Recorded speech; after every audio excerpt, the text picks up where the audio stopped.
Alright, what's going on everyone? Cap3 back with another Marvel Contest of Champions video. Today we have our second to last video on the class-based Awakening Gem. We're going to be talking about the Tech class. If you haven't seen my other videos in the series, I encourage you to go back and check them out on the channel. We've covered all the classes except for Tech and Mystic. Mystic will be coming up next, followed by one about just straight up using a generic. So today though, we're talking about the Tech champions, and as well, just so if this is your first one you're seeing of this series, thank you for watching the video in the first place. But just know that this is my own opinion, my personal list that I came up with on my own based off of my experience and my personal experience playing these characters, as well as what I've seen from other content creators online and everything. So yes, I didn't reach out to get a poll or anything like that. This is just my opinion, and I've put a little bit of thought into these. It's, I didn't spend like a huge amount of time doing all this, so if you disagree with it, that's totally fine. Just let me know down in the comments what you think I got wrong or what I got right. I'd love to chat with you guys down below. But for today's list, we've got the Tech class as discussed, and I think this one will probably be one of the shorter videos because to me this is one of the more straightforward classes. There's really a class of like, yes, absolutely worth using it, and then mostly everyone else in the Tech class that's not. There's not a lot of so iffy ones, which you'll see by my honorable mention, which will start kicking it off with the honorable mention. I only have two champions in my honorable mention, and first off is going to be Stark Enhanced Spider-Man, an old OG character, one of the characters a lot of people used to get through Abyss back in the day, or not Abyss, Labyrinth, sorry. Super good damage output. The main thing with Stark Enhanced Spider-Man's Awakened ability is above 50% health, he's going to have a higher chance of landing a crit. Below 50% health, he has a higher chance to evade. So ideally, you want to stay above that 50%. You're critting more because everyone knows while you're attacking, having that evade pop in randomly is kind of annoying. But yeah, it definitely increases his damage for sure by getting that higher crit rate. So Stark Spidey, can see an argument for him to possibly be in the top 5, but I think the 5 I have in there are a little bit significantly better. And the other one I have in my honorable mention is going to be Penny Parker, another champion that is newer to the game that I don't know a ton about, but I didn't want to put her in the I don't know anything about her because I know a little bit. But I put her in honorable mention partially though because I don't 100% know how she works, but from what it looks like, her Awaken ability places a heal block whenever the opponent gains a bar of power, or when they would regen 5% of their max health at once. So any kind of burst of health like that, she's going to put an instant heal block on the opponent. So she seems like a good counter for if you have a big regen fight you're facing. She's really good for that. And then also they place in... if they try to heal while they have a heal block on them, instead she's going to place an Incinerate as well. So just a little bit more extra damage there from Penny Parker. So pretty cool stuff with her. I'd love to get her as 6-star out of the current featured pool.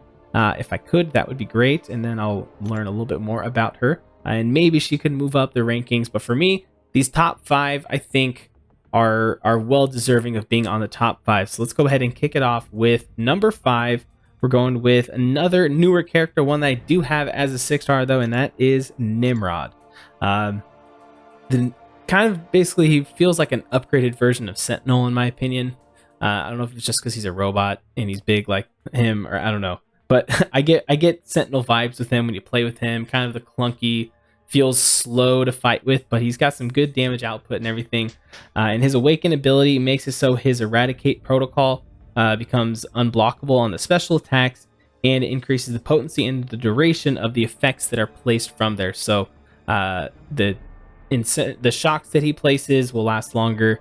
Energy, vulnerability, all that kind of stuff, all those will get extended, as well as if you're facing a mutant character, you're going to be gaining more armor ups, and his damage is heavily based on the amount of armor ups, similar to Colossus. So the more armor ups you have, the more damage you're going to do. So if you need a mutant killer, he's going to be your guy. He's pretty solid for it. I'd love to get mine Awakened.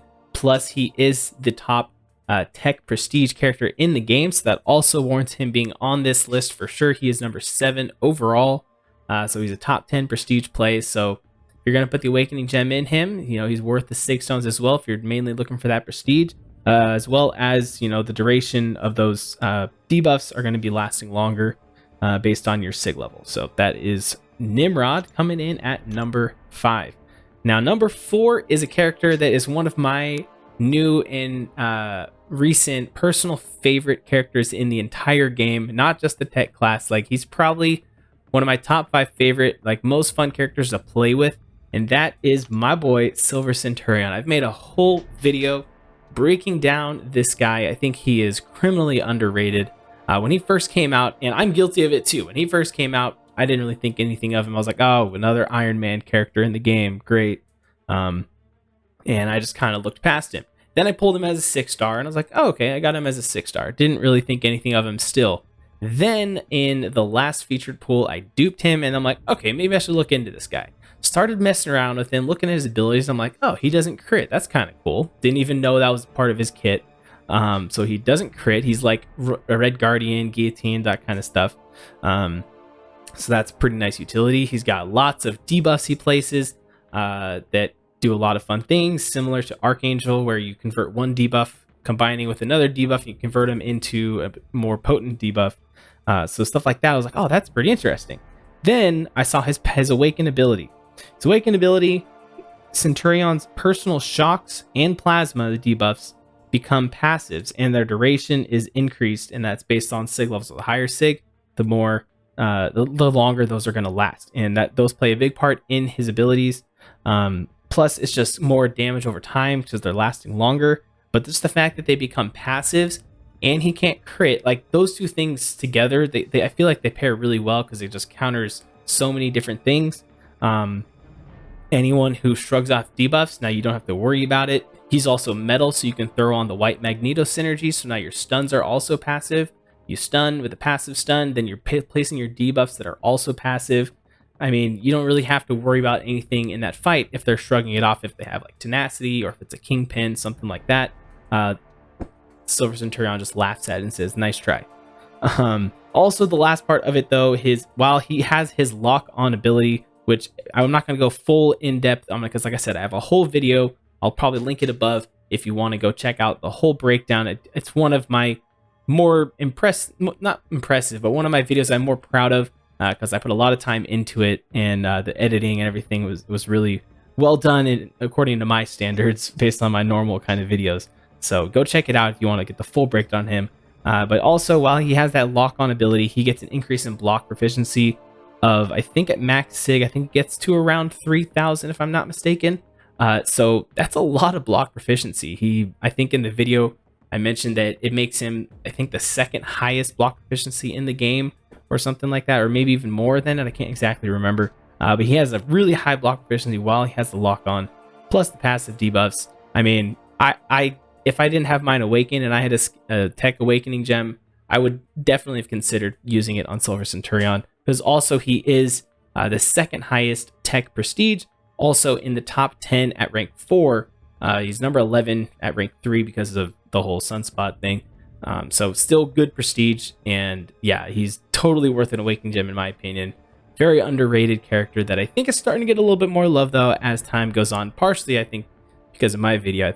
I like to think that helped spread the word about Silver Centurion, but I know there's some other content creators, Cam and Ludum Taters, they both like him as well. So yeah, he's getting some more love, and I hope that you guys don't underestimate him much longer. That was a tough word to get out for some reason.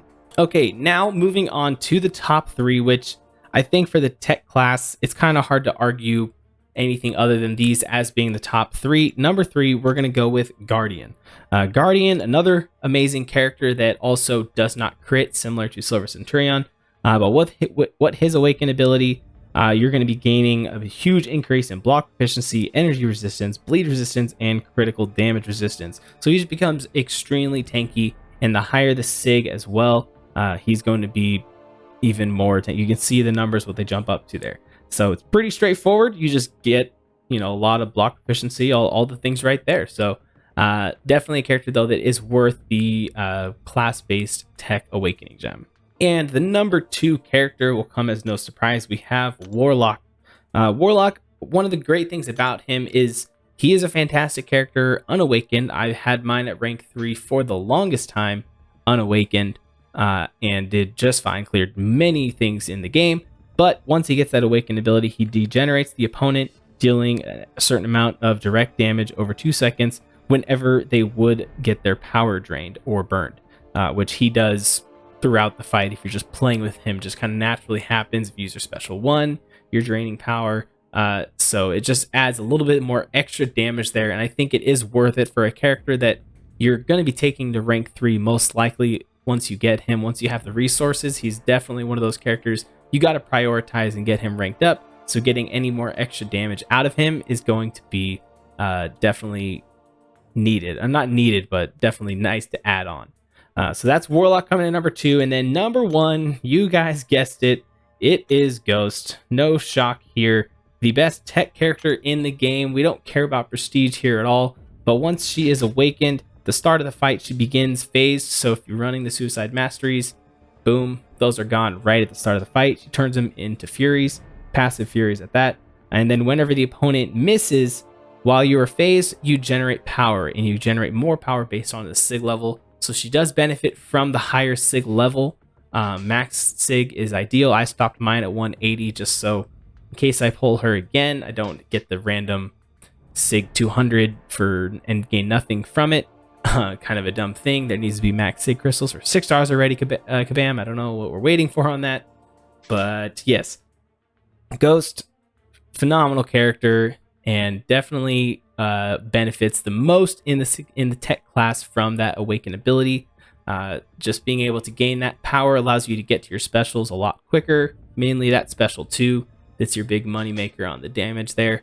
And then, yeah, like I said, being able to just start the fight phased as well is a huge thing, because then it takes getting used to, especially when you go from having her unawakened to having her awakened. Because then if you ever play with like I think, what was it? I think I had I was used to I pulled her and I didn't use an awakened gem on her right away, and I'd gotten pretty good at using her as a 5-star. And so when I pulled her as a 6-star and I started throwing her into arena, I was so used to starting it phased that I ended up getting hit out of the gate, just knocked out. I'm like, oh yeah, I'm not phased.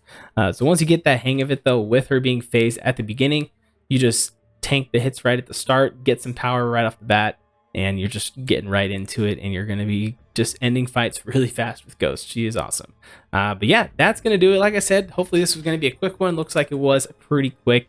Got through them all. They're all pretty straightforward. I think the only one I felt like I really needed to justify was Silver Centurion, again, because, you know, he's a little underrated. Some other champions in here that I thought about putting on. Dr. Octopus, he definitely benefits from that awaken ability, but I don't know if I would actually consider using a gem on him. Hulkbuster's awaken ability just gives him his self regen, I believe. Guillotine isn't that great. I mean, she's great. I didn't mean it like that. Her awaken ability doesn't really add too much to her. Darkhawk, another one, but not really worthy of a gem. Nebula's awakened ability, you just get, I think it's an increased combat power rate if they have shocks on them. Yeah, you get more power. Your power goes up a little bit quicker while there's shocks on the opponent. So, I mean, kind of nice, but not super important. The only other ones, too, are Vision and the classic Vision. But I don't know. It's a little sore subject right now, especially with that stupid offer that Kabam put in the game the other day. 6,000 units for one copy of that guy. He's just is not worth that, let alone a waking gem, in my opinion. So I couldn't put him on the list. But that's gonna do it for my list, guys. So we've got Ghost at number 1, Warlock number 2, Guardian 3, Silver Centurion number 4, and Nimrod at number 5. Let me know down below if you guys agree with my list. If not, let me know who you would put in there ahead of someone else. But that's gonna do it for this one, guys. Thank you for watching, and I will catch you next time.